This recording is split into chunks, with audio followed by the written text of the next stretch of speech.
Bienvenue à toutes et à tous, bienvenue à mes invités, bienvenue à vous, chers participants, chères participantes. Je m'appelle Claire Pétro, je suis la fondatrice du média Les Pépites Vertes et la cofondatrice de l'association Le Club des Pépites, un réseau qui fédère des jeunes professionnels de la transition écologique.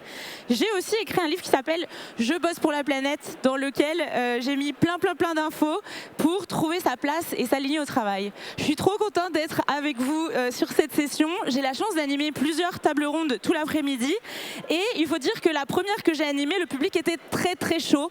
Donc je voulais juste vérifier si vous étiez plus chaud ou pas avec un gros coup d'applaudissement.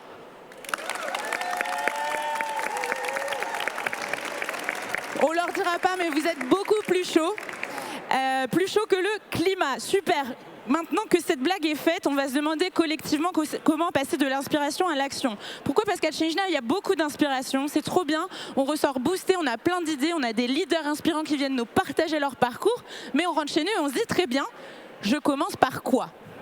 Ma première question pour vous, c'est de savoir à main levée qui est dans un moment de sa vie où il cherche à avoir plus d'impact. Ok. Qui est à un moment de sa vie où il est à un endroit fixe et il aimerait rester à cet endroit et augmenter l'impact. Quelques-uns. Qui est à un endroit de sa vie où il voudrait changer de voie, se réorienter, trouver une nouvelle structure, une nouvelle aventure. Ok. Qui est content d'être là? Génial. Trop bien. Alors pour parler de tout ça, on a trois super invités. Je vais les présenter très rapidement parce qu'on va leur donner le micro. Ils se présenteront encore mieux que moi. À côté de moi, j'ai Mathieu Dardaillon. Il a travaillé sur plusieurs projets, notamment cofondé Ticket for Change et écrit très récemment un bouquin incroyable qui s'appelle Anti-Chaos aux éditions Erol. Je vous tease pas trop parce qu'il va nous donner quelques-uns des éléments pendant cette conférence. À côté, on a Diane Lamy. Bienvenue à toi. Merci d'être là. Tu es la cofondatrice d'Inspire à côté de ton cofondateur Théo. Tous les deux, vous avez une formation et un parcours qui a commencé en école de commerce. Vous avez eu vos premières expériences et puis d'un coup, vous vous êtes dit tiens, on va aller voir autre chose, on va aller explorer et vous allez nous raconter tout ça. Peut-être je vais commencer avec toi, Mathieu, tu es à mes côtés. Est-ce que tu veux bien nous dire c'est quoi les éléments clés de ton parcours qu'on doit savoir collectivement pour bien comprendre comment toi, tu as décidé de passer de l'inspiration à l'action? Merci. Bonjour à toutes et à tous. Super content d'être avec vous. On s'est dit qu'on allait raconter nos parcours en 3 moments clés pour pas être trop long. Le premier moment clé, pour moi, c'est comme vous, ça a été un voyage. J'avais 22 ans à peu près, j'étais en école de commerce et avec un ami, Jonas, on est parti sur un projet qui s'est appelé Destination Changemakers. On est allé rencontrer des entrepreneurs qui changeaient le monde aux Philippines, en Inde, au Sénégal, mais pour travailler avec eux au quotidien pendant 9 mois sur le terrain. Et au milieu de ce voyage-là, j'ai participé à un voyage dans le voyage pendant 15 jours en Inde, le Jagriti Yatra, ça veut dire voyage éveil en Indie. Je suis allé à la rencontre de personnes qui avaient changé la vie de millions de personnes. Tout ça en 15 jours et c'était une claque sur claque c'était inspiré pour aider les jeunes à devenir le changement qu'ils voulaient voir dans le monde, inspiré par Gandhi bien sûr. Donc ça c'est la première date.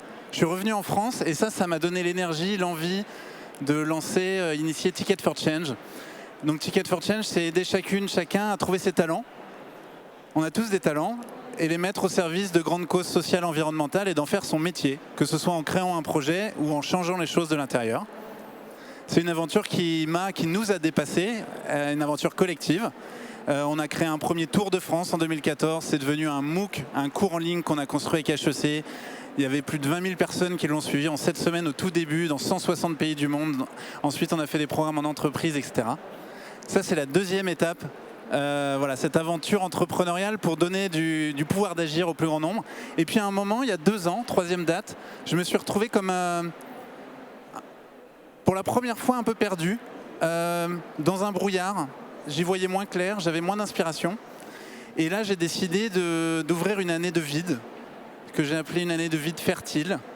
Donc j'avais moins d'inspiration, moins d'énergie. Et je suis allé me régénérer et trouver des nouvelles intuitions pour voir comment le monde avait changé et comment j'avais envie de contribuer pour la suite. Et ce livre, il est issu de cette pause, ce vide fertile, parce que ce qui m'a frappé pendant ce moment-là, c'est l'énergie qu'avaient les gens qui voulaient changer les choses et en même temps un énorme sentiment d'impuissance par rapport à toutes les crises qu'on vit en même temps. Sociale, environnementale, économique, et puis les guerres, et puis l'IA, et puis l'inflation. Et donc, avec ce livre, j'ai essayé de rassembler des pépites que j'ai trouvées sur mon chemin et que j'essaie de partager pour nourrir le pouvoir d'agir dans cette époque hyper singulière que l'on vit, et on y reviendra peut-être après. Merci Mathieu, bravo pour tout ça. À tes côtés, il y a Diane. Si tu devais nous pitcher ton parcours en 3 moments, 3 dates clés, qu'est-ce que ce serait, Diane? Alors, je les ai sélectionnés sur le volet, mais la première date, je pense, c'est le début d'une grande aventure. À 18 ans, je décide de partir faire une école de commerce, un peu mainstream, on est d'accord, mais je décide de partir la faire au Canada. Et donc, à 18 ans, je quitte toute ma zone de confort pour aller reconstruire un peu une nouvelle vie, une nouvelle identité à l'autre bout de la planète. Et donc, moi j'avais suivi un peu le parcours classique de la réussite. On m'avait dit, bon, t'es doué à l'école, fais une terminale S. Puis après, à ma terminale S, on m'a dit, oh, bah, t'es doué à l'école, fais une école de commerce, ça va t'ouvrir toutes les portes. Donc j'ai suivi ce parcours-là. Et puis, en école de commerce, j'ai eu la chance de faire un échange à l'étranger. J'ai choisi le Chili sans trop savoir pourquoi. Finalement, cette aventure, elle m'a amené au milieu de l'Amérique du Sud, terre avec laquelle j'ai connecté profondément, et notamment par une expérience où je me suis retrouvée dans mon premier voyage en backpack solo, au milieu du Salar de Uyuni, qui est ce désert de sel entre le Chili et la Bolivie. Et à la fin du tour guidé qu'on faisait dans ce désert de sel, notre guide il nous amène devant une mine de lithium à ciel ouvert. Le lithium, c'est ce qu'on appelle aussi de l'or blanc, puisque c'est ce qu'on utilise dans toute notre évolution électrique, dans toutes nos batteries. Et donc du lithium, on a tous un morceau de Salar de Uyuni aujourd'hui dans nos mains, pour la plupart d'entre vous, puisque c'est ce qu'on utilise pour faire nos batteries de téléphone notamment. Et ajouter à cela le travail illégal de quelques milliers d'enfants dans les mines de cobalt au Congo, et pour la modique somme de quelques centaines d'euros, on pourra scroller sur TikTok toute la journée.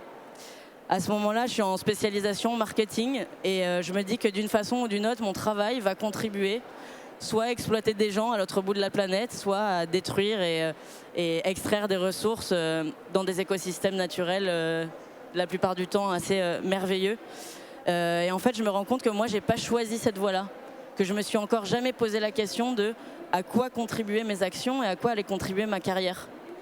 Et ça m'amène en fait à la deuxième date clé peut-être de mon parcours, qui est le choix de mettre du sens dans mon métier. Donc j'ai commencé par un entre-deux, un peu plus classique, mais j'ai fait du conseil en stratégie de développement durable dans une agence qui s'appelle Utopie, qui était le pionnier du secteur en France. Et je fais 1 an en tant que jeune cadre dynamique j'apprends un peu à mes dépens que finalement la vie du conseil c'est quand même beaucoup d'heures sup dans un environnement beaucoup plus citadin qui finalement me correspondait pas tant que ça. Et je me suis dit c'est ça la vie d'adulte. J'étais pas trop optimiste non plus. Et donc au bout d'1 an, j'ai ce choix de accepter ce CDI qu'on me proposait, ou démissionner pour suivre mon cœur et suivre un nouveau rêve. Et c'est la 3e étape, mais je vais laisser Théo vous introduire comment elle est arrivée. Merci Diane. Bonjour à toutes et à tous. Mon histoire aussi, elle a commencé par un voyage de l'autre côté de l'Atlantique où avec Diane, on a fait HEC, une haute école de cuisine. Et à l'époque, ma vision, c'était de rouler en Porsche à 30 ans. Il me reste quelques mois, mais je ne vais pas y arriver, je pense. J'ai commencé ma carrière par un stage en Internet des objets. Je ne savais pas trop ce que c'était à l'époque à Hong Kong. Et j'ai trouvé le temps long à faire des benchmarks, marketing, Excel et PowerPoint. Et quand je me tournais à la machine à café, il n'y avait personne qui m'inspirait, pas même le PDG qui avait pourtant 2 Porsche. En rentrant à Montréal, je me suis lancé dans l'entrepreneuriat parce que c'était la mode d'être entrepreneur. Et j'ai lancé avec un ami Boca Verde, une entreprise de traiteurs végétariens qui à l'époque on pensait aller révolutionner l'industrie. Notre but, offrir de la nourriture locale, organique et savoureuse à bas prix. On a gagné plein de concours de pitch, des bourses. Et après 1 an, le cash a commencé à manquer. Et donc, on a pris tous les contrats qui venaient. On s'est retrouvé à devenir sous-traitant, à cuisiner de la nourriture de grande surface et même de la viande, ce qui était assez cocasse pour être un traiteur et végétarien. après un échec entrepreneurial très enrichissant, il a fallu que je rentre sur le marché du travail parce que j'avais une petite ardoise de 40 000 € avec ma banque pour mes études. Et là, j'ai décroché le Graal. J'ai trouvé un travail dans le marché de la créativité en événementiel. Et j'avais un super client, une marque de pneus française, avec qui on organisait le sommet mondial de la mobilité durable. Donc c'était parfait. J'avais un travail qui avait du sens et où vous pouvez gravir les échelons assez rapidement. Seulement après un an, j'ai commencé à creuser, je me suis rendu compte qu'il y avait quelque chose qui tournait pas rond. Notamment dans les sponsors. Il y en a quelques-uns qui sont présents ici. On retrouvait certaines entreprises qui n'étaient pas là pour les vertus de la mobilité, mais plutôt pour verdir leur image. Il y avait notamment la BNP Paribas, vous savez, cette banque philanthrope connue pour ses actions vertueuses pour le climat. Total Energy, ça on ne va pas les mêmes mentionner. Ou encore Thales et Dassault, célèbres vendeurs de jouets pour enfants. Et le clou du spectacle, tous ces PDG venaient bien entendu en jet privé à un événement pour la mobilité durable. Et là, je me suis dit, ok, ça va pas. J'ai 24 ans et il me reste environ 40 ans de travail dans ma vie. C'est pas moi qui le dis, c'est Mathieu Dardaillon. 40 ans, c'est 80 000 heures de travail. Et 80 000 heures dans un job dénué de sens, ça va faire beaucoup. Seulement voilà, je fais quoi? Ça remet en question mon modèle de réussite, je suis perdu. Et un soir, il est 10 h du soir, en janvier, à Montréal, il fait moins 10 degrés. Je viens de me faire larguer, je suis encore en train de bosser. Et j'ouvre ma boîte mail, et là je vois quoi? Une lettre de mon ami Diane, intitulée « Offre d'emploi pour changer le monde ». Petit 1, constat. Les scientifiques sont unanimes, si on continue dans cette voie, le monde va courir à sa perte, on va être la première espèce capable de s'éteindre. Pas très rassurant. Petit 2, opportunité. Partout dans le monde, des solutions existent, des femmes et des hommes qui portent des projets qui permettent de réconcilier activité humaine et vie sur Terre au XXIe siècle. Encore une autre opportunité, on est plein, toute une génération qui n'a même pas conscience de ces existences, de ces projets, qui auront envie d'agir et qui se demandent quoi faire, comment faire et avec qui le faire. Le projet est né, on va partir à la rencontre de ceux qui font pour inspirer ceux qui veulent faire. Petit 3, ton job, financer le projet. Sympa la pote. Pas de salaire mirobolant à la clé, mais une promesse, vivre ma meilleure vie. Le lendemain, je suis arrivé à 7 h au bureau, j'ai imprimé la lettre, je l'ai signée et je venais de dire oui à l'expérience qui allait changer ma vie. Bravo. Et donc ça nous ramène très brièvement à la troisième étape de nos destins croisés. Avec Théo, on est parti, on a fondé l'association Inspire, dont la mission est d'inspirer les vocations de demain. Et on est parti 3 ans sur les routes du globe à vélo et à la voile pour aller à la rencontre de femmes et d'hommes qui changent le monde en mieux. Et cette expérience, elle nous a amené à rencontrer un peu la crème de la crème des entrepreneurs à impact en Europe, notamment sous les HOK Fellows dont Mathieu fait partie, mais aussi à vivre des expériences transformatrices. On a eu la chance d'être accueillis par une communauté indigène en Colombie, dans la Sierra Nevada, qui s'appelle les Kogi. On les appelle aussi les gardiens de la nature. Ça nous a permis de voir sous toute cette palette, ça ressemble à quoi de s'engager, quelles sont les formes d'engagement. Et ça tombe bien, puisque c'est de ça qu'on est venu parler aujourd'hui. Trop bien, merci. Alors, Inspire, s'inspirer, vous êtes inspirants, ils sont inspirants, ouais, non? Le titre et la promesse de cette masterclass, c'est comment passer de l'inspiration à l'action. Et quand on vous écoute, on se dit, waouh, truc de ouf, comment on fait, comment ils ont fait, est-ce qu'ils ont toujours été aussi punchliner dans leur prise de parole, ou est-ce qu'il y a eu des moments aussi où ils se sont dit, est-ce que je veux vraiment y aller? Est-ce que parfois vous avez des moments de vulnérabilité? Et si oui, est-ce que vous avez un outil, un conseil, un truc à nous donner, à mettre dans notre sac à dos en sortant pour que demain, ce qu'on s'est donné collectivement, cet objectif, on ait des petits pas à mettre en place dans notre carrière respective? Peut-être Théo, Diane, pour commencer? Ouais, de mon côté, être vulnérable, c'est quelque chose qui n'existe pas quand on vient du sud-ouest et qu'on a joué au rugby pendant son enfance. Et un moment de vulnérabilité, ça a été au moment de créer Inspire, où moi je restais sur un échec entrepreneurial. Et si je ne réussissais pas à lever ces fonds, j'avais ça allait être un échec profond. Et ma manière de surmonter ça, ça a été la méditation. Donc depuis 6 ans, c'est quelque chose qui rythme mon quotidien, où je dédie 1 demi-heure de mon temps pour faire le vide, pour en fait dans un monde où on est hyper stimulé, où il y a plein de mauvaises informations, me retrouver 1 demi-heure tous les matins avec moi-même, ça permet de vraiment me départir de ces pensées négatives et de laisser venir plein d'éléments heureux qui ont fait le succès de ce projet. Au départ de ce projet, on nous a dit, les gars, ça ne marchera jamais, il vous faut lever 100 000 €, bon courage, allez-y. Et on a douté, mais le fait de méditer m'a permis un petit peu de me recentrer et ça a fait arriver autour de moi des événements heureux qui nous ont rythmés, notamment au niveau du financement, mais des rencontres qu'on a faites. Donc la méditation, c'est vraiment quelque chose que je vous inviterai à faire. C'est gratuit, on peut le faire partout. Et comme disait notre ami Satish Kumar, qu'on a eu la chance de rencontrer, si tout le monde méditait ne serait-ce que 10 minutes par jour, le monde irait bien mieux. Trop bien, merci Théo. J'ai une question pour toi. Je suis pas très forte en méditation parce que moi j'ai plein de pensées qui viennent. Je sais pas si c'est Léa, l'équipe qui ne sait pas méditer. Comment on fait pour apprendre à méditer petit à petit? Faut faire des pas à pas, petit à petit. Je pense qu'il y a des petites applications comme Petit Bambou, vous connaissez peut-être. Moi, pour le coup, j'aime beaucoup méditer avec de la musique, mais c'est l'idée vraiment d'ancrer ça dans son quotidien et de le faire de manière régulière. Je pense que ça prend un petit 3 semaines. 3 semaines, c'est quelque chose, c'est peu, vraiment, ça peut être beaucoup pour certains, mais je vous assure que faites-le un petit peu chaque jour, des petits pas, et après 3 semaines, vous ne pourrez plus vous en passer, vous verrez, ça risque bien fortement de changer votre vie, donc je vous invite à l'essayer. Ok, rendez-vous dans 3 semaines. On t'aura plein de MP dans 3 semaines. Hein. Diane, est-ce que tu as déjà eu des moments de doute et comment tu as fait pour les dépasser? Oui, plein, et c'est pas parce qu'on accomplit des grands projets, qu'on réalise nos rêves, qu'on n'en a plus, des doutes. Ça revient très régulièrement dans le processus et dans nos vies à tous. Un moment pour moi qui a été crucial et sur lequel je reviens souvent en me disant à ce moment-là, si j'avais pas pris cette décision, je serais pas en train de vous partager cette histoire aujourd'hui. C'est ce moment où j'ai face à moi ce choix. Soit j'accepte le CDI et je continue ma carrière en tant que jeune consultante en stratégie de développement durable, qui est un taf qui avait du sens. Donc j'étais pas moi forcément dans cette urgence de trouver du sens à mon boulot. J'étais dans cette urgence de trouver un alignement entre ce que je voulais être au monde, ce que je voulais vibrer et ce que je voulais réaliser et trouver la façon de rendre ça équilibré. Et donc à ce moment-là, bien sûr, je prends toutes les peurs que les gens projettent sur moi.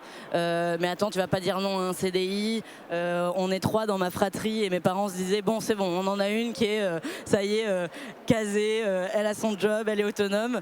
Et là, je reviens au point de départ en me disant non, je me lance en entrepreneuriat. Ce qui m'a aidé à ce moment-là vraiment à faire ce choix avisé, c'est de prendre des feuilles blanches. Et ça encore, c'est une technique que vous pouvez tous utiliser, on peut le faire partout. Et j'ai commencé à scotcher dans les murs de ma chambre d'ado des feuilles blanches un peu partout.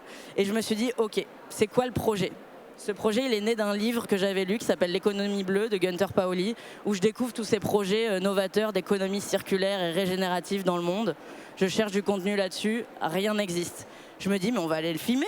C'est ça le projet. Il nous faut de l'inspiration en vidéo. Et je commence à mettre des feuilles et à me dire, ok, le titre, ça pourrait être quoi ? Le titre, j'ai pas trouvé tout de suite, ça allait être Inspire plus tard.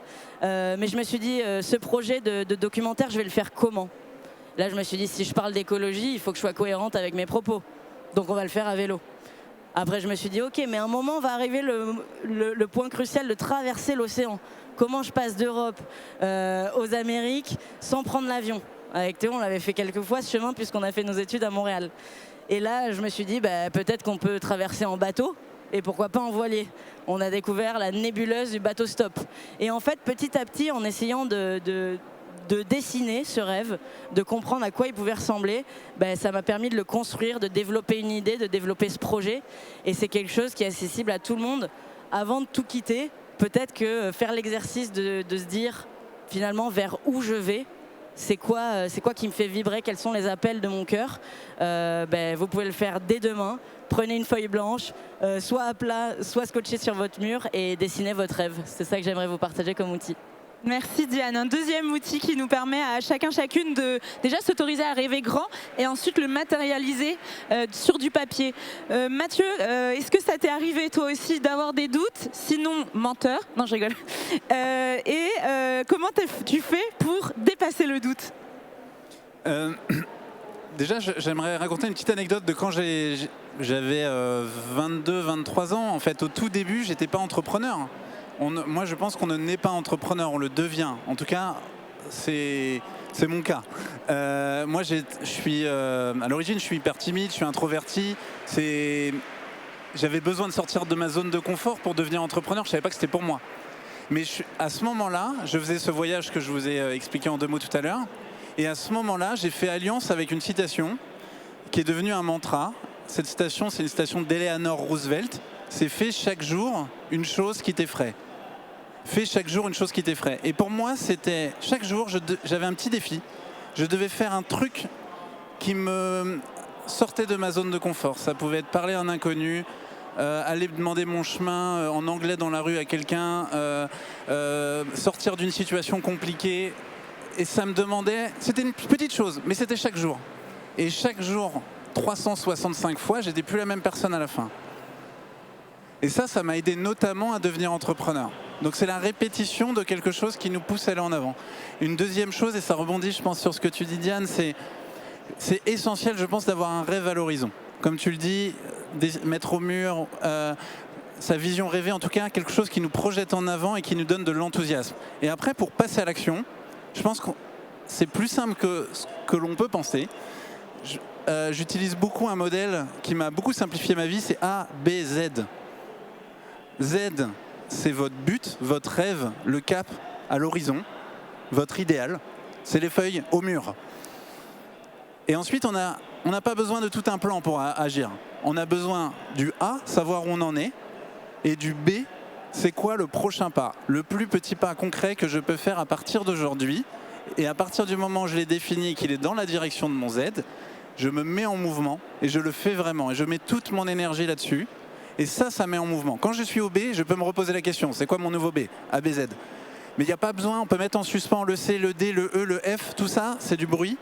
Et on surprépare, alors qu'au début, on a juste besoin de se mettre en mouvement et c'est le premier pas qui est vraiment le plus difficile. Et ça, on peut le faire dans tous les domaines. Avoir un rêve, quelque chose qui nous donne de l'enthousiasme et commencer par un premier pas. Merci La suite, à elle tous se les dessine. trois. Merci à tous les trois. Bravo. Comme on vous l'a dit, on a un défi de taille. On nous a demandé d'expliquer comment passer de l'inspiration à l'action. Alors on a quelque chose à vous proposer. On a le timer qui déroule devant nous. On voudrait vous proposer de prendre 20 à 30 secondes pour écrire un défi que vous avez à relever, que vous aimeriez relever dans les prochains mois. Et de vous offrir ce temps de l'écrire et de le mettre dans votre téléphone ou sur votre carnet ou dans votre tête pour voir ensemble comment on peut, avec ces petits outils qu'on a dans notre sac à dos, le dépasser. Donc je vais compter jusqu'à 30. Non, je ne vais pas faire ça. Mais on va vous laisser 15 secondes. C'est quoi le défi que vous voulez vous donner qui vous attend? Un petit rêve, un grand rêve, il y a le droit à tout. Hein. On est sous la nef du Grand Palais, donc tout est possible.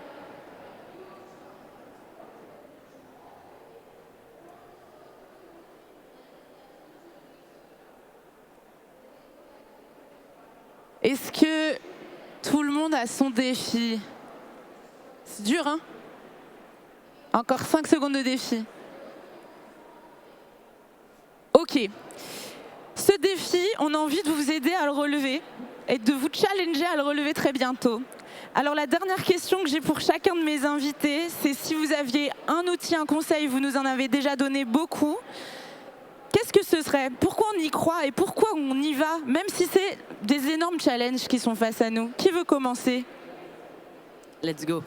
Nous, on aime bien dire qu'il y a 8 milliards de solutions. Il y a autant de solutions que d'individus sur cette planète. Tous les gens qu'on a rencontrés, on a rencontré plus d'une centaine de pionniers à travers le monde dans l'entrepreneuriat, dans les arts, dans la protection du vivant avec les communautés indigènes. Et en fait, on a vu qu'il n'y a pas qu'une façon de s'engager, il n'y a pas qu'une façon de passer à l'action. Ça peut être en y dédiant sa vie, en étant entrepreneur, en lançant un projet. Ça peut être en apportant ses talents à une organisation qui le fait déjà, une structure qui le fait déjà, trouver un boulot qui a du sens. Et pour ça, le livre de Claire est très instructif. Et ça peut être aussi en commençant petit, en proposant ses services, un peu de son temps, un projet bénévole sur place, dans sa localité, sur son territoire. Il n'y a pas qu'une façon de faire. Même à travers l'art finalement, en créant une œuvre qui a du sens pour nous, c'est une façon de porter un message et de faire une action pour le bien commun. Merci Diane. Théo? J'aime beaucoup raconter des histoires et souvent on joue au jeu de grand-père Castor. Et je ne sais pas si vous avez des enfants ou si vous planifiez d'en avoir, des neveux, des nièces. Et je m'imagine leur raconter une histoire et je leur dis, quelle histoire j'ai envie de leur raconter? Qui est-ce que j'ai été dans cette vie-là? Et j'aime beaucoup la phrase d'Einstein qui dit que le monde ne sera pas détruit par ceux qui font le mal et par ceux qui le regardent sans rien faire. Donc ma question, c'est est-ce que vous voulez être partie du problème ou de la solution? Je crois que j'ai ma réponse et il y a plein de ressources qui sont à votre disposition. Moi, j'ai beaucoup adoré les livres de Mathieu, Activez vos talents, ils peuvent changer le monde. Anti-Chaos également. Claire, je bosse pour la planète. Et en fait, on a souvent besoin d'inspiration. Et c'est pour cette raison qu'avec Diane, on a créé Déclic et Déclac, l'émission qui inspire de nouvelles vocations. Donc c'est à retrouver sur YouTube en accès libre. Et aussi, on fait des petites conférences pour partager un petit peu nos aventures, pour partager les apprentissages qu'on a reçus, parce qu'on n'a pas tous la chance de partir voyager 3 ans. Mais on a reçu tellement d'amour qu'aujourd'hui, c'est notre job que de le redonner. Merci à tous les deux. Un dernier conseil de Mathieu Dardaillon? Conseil, je sais pas, mais je dirais, pour moi, on vit une époque hyper singulière, unique et excitante parce que il y a tous les défis que l'on rencontre et qui sont vertigineux, mais c'est aussi un moment de changement de paradigme, de changement de civilisation qu'on est peut-être en train de vivre. Et on a toutes et tous un rôle à jouer dans ce moment-là. Et on a toutes et tous des talents, quelque chose d'unique à apporter. Et si on n'apporte pas ça, il manque quelque chose au monde. Et donc c'est une invitation à trouver ce qu'on en a d'unique, de singulier, de l'amener au monde parce que le monde en a besoin. C'est collectivement, c'est la complémentarité de ce que l'on peut apporter chacun qui fait qu'on arrivera à changer, à inventer cette nouvelle civilisation. Merci. Si vous avez envie de relever notre défi, on vous propose, d'ici quelques semaines, quand vous aurez fait ce premier pas, de publier sur les réseaux sociaux ce petit défi que vous vous êtes donné et de nous taguer. On ira liker, partager, vous envoyer du love parce qu'on pense que c'est en collectif et en se soutenant mutuellement qu'on pourra résoudre les défis et les problématiques. Donc merci à chacun de vous trois. Merci pour votre écoute. Les livres sont à la librairie si ça vous intéresse. Vous pouvez peut-être même les faire dédicacer. Et puis surtout, mettez-vous en mouvement, c'est maintenant. Merci encore. Merci Claire.